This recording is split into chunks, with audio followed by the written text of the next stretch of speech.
बालक भीम बाहर गेट जो था उस गेट के बाहर बैठ करके विद्या अर्जन किया करते थे। कक्षा के अन्य साथी उनको अपने साथ नहीं बिठाते थे, वह बालक बाहर बैठ करके अध्ययन किया करता था। एक दिन एक शिक्षक ने कोई क्वेश्चन था, उस क्वेश्चन को हल करने के लिए बाबा साहब को जैसे ही क्लास के अंदर बुला लिया गया बोर्ड पर, कक्षा के अन्य छात्र तत्काल प्रभाव से खड़े हो जाते हैं और खड़े होकर के उन छात्रों ने कहा कि यह जाति का अछूत है और अछूत जाति का होने के कारण इसकी छाया हमारे टिफिन पर पड़ जाएगी और हमारे टिफिन अपवित्र हो जाएंगे। साथियों, देख लीजिएगा आपकी कितनी घृणा के भाव थे उस समय, जातिवाद कितना भयंकर था। उन्हीं परिस्थितियों के अंदर उन्होंने शिक्षा ग्रहण की, कालांतर में धीरे धीरे आगे बढ़े और यहां से फिर लंदन के कोलंबिया यूनिवर्सिटी में अध्ययन करने के लिए गए। कोलंबिया यूनिवर्सिटी से उन्होंने एमए किया, political science, sociology, philosophy, economics और इसके साथ साथ एमफिल की डिग्री वहां से हासिल की।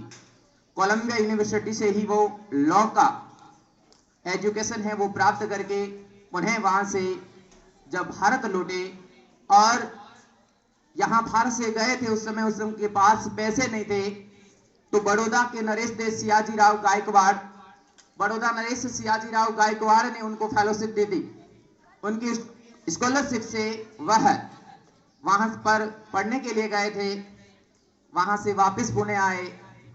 पुणे आने के पश्चात सबसे पहले बड़ौदा नरेश सियाजीराव गायकवाड़ के पास आए और उनसे कहा कि मैंने आपसे जो स्कॉलरशिप ली है मैं उसका वापस ऋण देना चाहता हूं और आप उस ऋण के रूप में मुझे सेवा के रूप में रख लीजिए।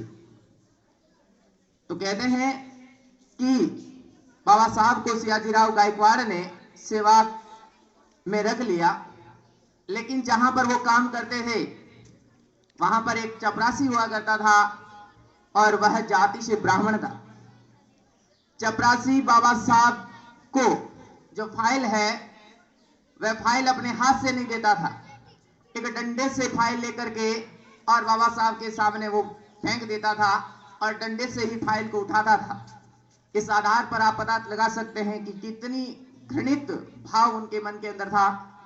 कालांतर में धीरे धीरे आगे बढ़े, उनके मस्तिष्क में आया कि जो मेरा समाज है वो सोया हुआ है, उस सोए हुए समाज को मुझे जागृत करना है। वहां पर सियाजीराव गायकवाड़ के वहां पर नौकरी करते समय उनको कहीं पर वहां पर कमरा तक किराए पे नहीं मिला और अंत में उनको उनकी नौकरी छोड़नी पड़ी। लेकिन उनके मन के अंदर जज्बा था कि मुझे मेरे समाज को एक नया निर्देश, दिशा निर्देश देना है। जो समस्याएं मैंने भोगी है उन समस्याओं का आगे आने वाले समय में मेरे समाज को किसी भी प्रकार का सामना नहीं करना पड़े, इसलिए वो आगे बढ़े। 1927 की यह घटना है। उस समय समाज के अंदर कितनी घृणित भाव था, उसी के संदर्भ के अंदर महार तालाब सत्याग्रह बाबा साहब ने किया था। साथियों, आप समाज से आते हैं, गांव से आते हैं, सब आप लोगों को पता है कि उस समय नाडी जो होती है, तालाब आपने देखा होगा, उस नाडी या तालाब के अंदर अछूत कही जाने वाली जो महार जाति थी या अछूत समाज का जो तबका था उसको पानी पीने का अधिकार नहीं था। उस तालाब के अंदर कुत्ता पानी पी सकता था, उस तालाब के अंदर गाय भैंस पानी पी सकते थे, उस तालाब के अंदर गाय भैंस पेशाब कर सकते थे।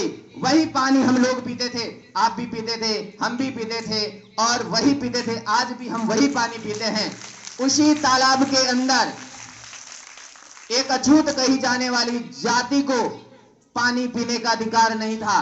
आप पानी नहीं पी सकते थे, उस पानी के अंदर जलीय जीव मरे हुए हैं, सारे उसी पानी को हम पीते हैं। आज भी जो नहर का पानी आता है उसी पानी को हम पीते हैं। लेकिन एक इंसान दूसरे इंसान के अगर पानी के हाथ लगा लिया जाए तो वह पानी अपवित्र हो जाता था। इसलिए उन्होंने 1927 के अंदर महार तालाब सत्याग्रह किया था, अपने साथियों के साथ महार तालाब से पानी पिया था और उस भ्रांति को मिटने के लिए आगे बढ़े थे। 1931 के अंदर कम्युनल अवार्ड लंदन के अंदर 3 गोलमेज सम्मेलन हुए थे और उन तीनों गोलमेज सम्मेलन के अंदर डॉक्टर भीमराव अम्बेडकर ने भाग लिया था। जो दूसरा गोलमेज सम्मेलन हुआ था, उस गोलमेज सम्मेलन में गांधी जी भी गए थे। उसके ठीक बाद 1932 के अंदर 26 सितंबर 1932 के अंदर कम्युनल अवार्ड ब्रिटिश संसद से पास कर दिया गया और उस कम्युनल अवार्ड के तहत प्रत्येक भारतीय को, दलित वर्ग को अलग से पृथक सीटें दी गई। पॉलिटिकल के विद्यार्थी जानते हैं, लोकसभा और विधानसभा और यहां तक स्थानीय शासन के अंदर भी जो अछूत कही जाने वाली जाति थी उनके लिए अलग से दिया। तब महात्मा गांधी जो है आमरण अनशन पर बैठ जाते हैं और उनके आमरण के अनशन के साथ आपको पता है कि जो नेहरू, गांधी और बाबा साहब तीनों ने अथक प्रयास किया था और उनके पता चला था कि जो गांधी जी है वह आमरण अनशन पर बैठ गए थे। तब बाबा साहब ने उस कम्युनल अवार्ड को वापस ले लिया था। आगे आने वाले समय के अंदर जब हमारा देश आजाद हुआ, आजाद होने से पहले जो संविधान सभा बनी, हमारे देश के संविधान को निर्माण करने के लिए एक संविधान सभा का गठन किया गया और उसी संविधान सभा में बाबा साहब का चुनाव पहले मुंबई से हुआ, लेकिन वहां पर वो इलेक्शन हार जाते हैं। तत्पश्चात आगे आने वाले समय के अंदर जो उन्होंने जैसूर कोयना बांग्लादेश के क्षेत्र के अंदर पड़ता है, वहां से इलेक्शन लड़ा, लेकिन जब 47 के अंदर विभाजन हुआ और उस विभाजन के दौरान जो जैसूर कुलना का जो क्षेत्र है वह पाकिस्तान में चला जाता है, तो बाबा साहब का जो निर्वाचन फिर रद्द हो जाता है। अंत में पुनः मुंबई से इलेक्शन लड़ा, 3 बार चुनाव लड़ करके वह संविधान सभा के अंदर पहुंचे थे। लेकिन साथियों, मैं बता देता हूं कि उस समय भी जो भारत के संविधान के लिए संविधान सभा बनी, अंतरिम जो सरकार बनी थी, उस अंतरिम सरकार के अंदर घृणा की कितनी बू थी। अंतरिम सरकार के प्रधानमंत्री पंडित जवाहरलाल नेहरू चुने गए थे। नेहरू जी अपनी लिस्ट लेकर के आए और गांधी जी के सामने पेश की, लेकिन उसके अंदर भी बाबा साहब का नाम नहीं था। जब गांधी जी ने कहा इसके अंदर डॉक्टर बी आर अम्बेडकर का नाम क्यों नहीं है, जब तक उनका नाम नहीं रहेगा तब तक हम ये संविधान का निर्माण नहीं कर सकते। क्यों कहा उन्होंने कि जिस समय हमारे देश का संविधान बनाया गया था, उस संविधान के बनाने के समय अगर पूरे भारतवर्ष के अंदर सर्वाधिक डिग्रियां किसी के पास थी तो वह डॉक्टर बी आर अम्बेडकर के पास में थी। 32 डिग्रियां थी कुल, उनके पास कुल 32 डिग्रियां थी। मैं ये उनकी डिग्रियों का जिक्र नहीं करता, मैं जिक्र इसलिए कर रहा हूं कि जिस समय उनको ये 32 डिग्रियां वाले डॉक्टर बी आर अम्बेडकर, उस समय भारतवर्ष में किसी भी भारतीय के पास 32 डिग्रियां हासिल नहीं थी। अगर बाबा साहब के पुस्तकालय की मैं बात करूं तो उस समय जिस समय वो कानून की शिक्षा के तहत कुछ किया करते थे, भारत सरकार में कानून मंत्री थे, उनका इसका निजी पुस्तकालय था और उसके पुस्तकालय में 50,000 किताबें थी। कितनी?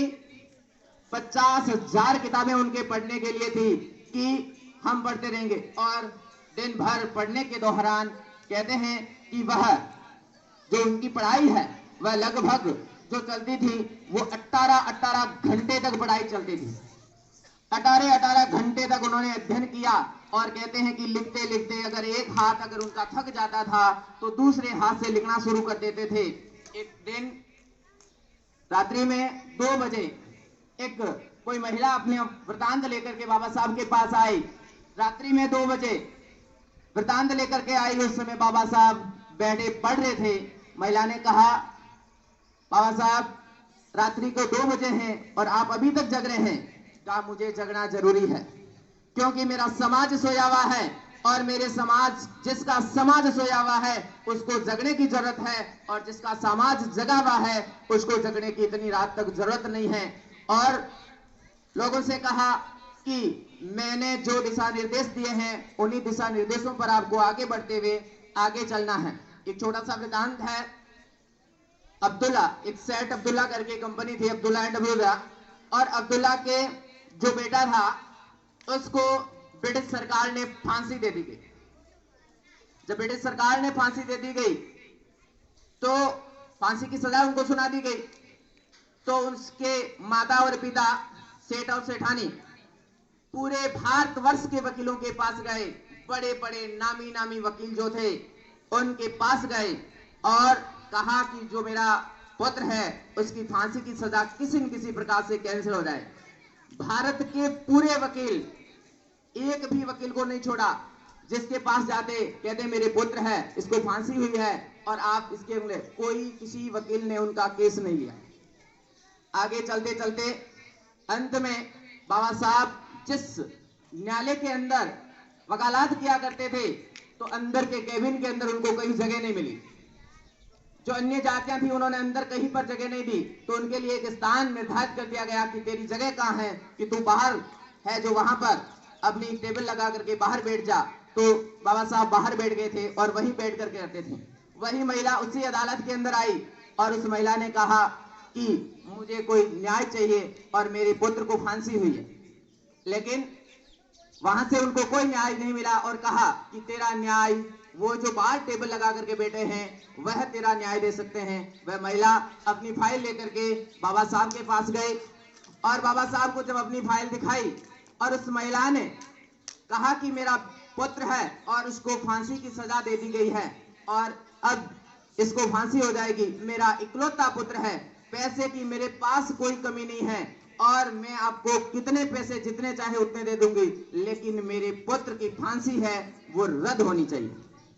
बाबा साहब ने पूरी फाइल को देखा, सैकड़ों पन्ने लगे हुए थे और पूरी फाइल को देखने के पश्चात कहा कि मैं आपका केस लेने के लिए तैयार हूं। महिला ने कहा बहुत अच्छी बात है। पूरे फाइल देखी और उसमें साथियों इतने डॉक्यूमेंट थे, इतने कागज थे कि आगे आने वाली किसी की 3 से 4 पीढ़ी अगर बैठे बैठे खाए ना तो भी वो पैसे पूरे खत्म नहीं होते, पैसे तो उसने खर्च कर दिए थे। यहां से आपको पता है कि अदालत यहां नहीं हुआ करते थे, ब्रिटेन के अंदर, वहां पर हाउस ऑफ कॉमन्स लंदन के अंदर बैठक हुआ करती थी, वहीं पर न्यायालय था। बाबा साहब गए, साहब अब्दुल्ला और उनकी पत्नी भी उनके साथ गए लंदन के अंदर और लंदन में जाकर के जैसे ही जज के सामने वो बैठ गए और जज के सामने बैठे, अपनी कोई भी पैरवी नहीं दी, कोई दलील नहीं दी। बुढ़िया हताश हो गई। इन्होंने कहा था कि मैं आपके बेटे को बचा लूंगा, लेकिन इन्होंने तो कुछ नहीं किया। और जैसे ही जज का फैसला सुनाने की बात आई, जज के सामने कह दिया कि आप फैसला सुनाइए। बाबा साहब ने अपनी कोई दलील नहीं दी और कहा आप फैसला सुनाइए। जज ने उस सेठ अब्दुल्ला के पुत्र को फांसी की सजा सुना दी। जैसे ही फांसी की सजा सुनाने के पश्चात उनको फांसी के फंदे पे ले जाया जा रहा था, उसी समय डॉक्टर बी.आर. अम्बेडकर ने कहा जज साहब रुकिए, आपने इसको फांसी की सजा दी, आपने इसको सजा ए मौत नहीं दी है, आप इसको सजा ए मौत नहीं दे सकते। कहते हैं कि उसी समय जज रुक जाते हैं और उस सेठ अब्दुल्ला की जो फांसी है वो कैंसिल हो जाती है और वह वहां से बरी हो जाता है। उस दिन से संविधान के अंदर एक नया अमेंडमेंट जुड़ा था कि फांसी के साथ साथ उसकी सजा ए मौत सुनाया जाए। यह डॉक्टर बी.आर. अम्बेडकर की है। Doctor B R. अम्बेडकर ने अपने भारत के लिए बहुत सारी पुस्तकें ली और उन्हीं पुस्तकों में से केबीसी के अंदर एक प्रश्न पूछा गया था और उस केबीसी के प्रश्न का मैं जिक्र कर रहा हूं। 1 करोड़ रुपए का सवाल था। अमिताभ बच्चन के सामने टेबल से 1 करोड़ रुपए का क्वेश्चन था और क्वेश्चन यह पूछा गया था कि 1935 के अंदर जो आरबीआई, वर्तमान के अंदर जो अपना रिजर्व बैंक ऑफ इंडिया जो चल रहा है, उस आरबीआई की गठन डॉक्टर बी.आर. अम्बेडकर की किस पुस्तक के आधार पर किया गया। और वहां पर सामने जो मंच पर जो बैठे, टेबल पे जो बैठे थे, उनका आंसर नहीं आया और वो पुस्तक जो थी डॉक्टर बी.आर. अम्बेडकर की, वह थी द प्रॉब्लम ऑफ रूबी, रुपए की समस्या। उसके संदर्भ में आगे आने वाले समय में 1935 में आरबीआई का गठन किया गया। हमारा देश आजाद हुआ, सन 47 में संविधान सभा बनी और संविधान के पिता, जनक और जननी के रूप में डॉक्टर बी.आर. अम्बेडकर को जाना जाता है।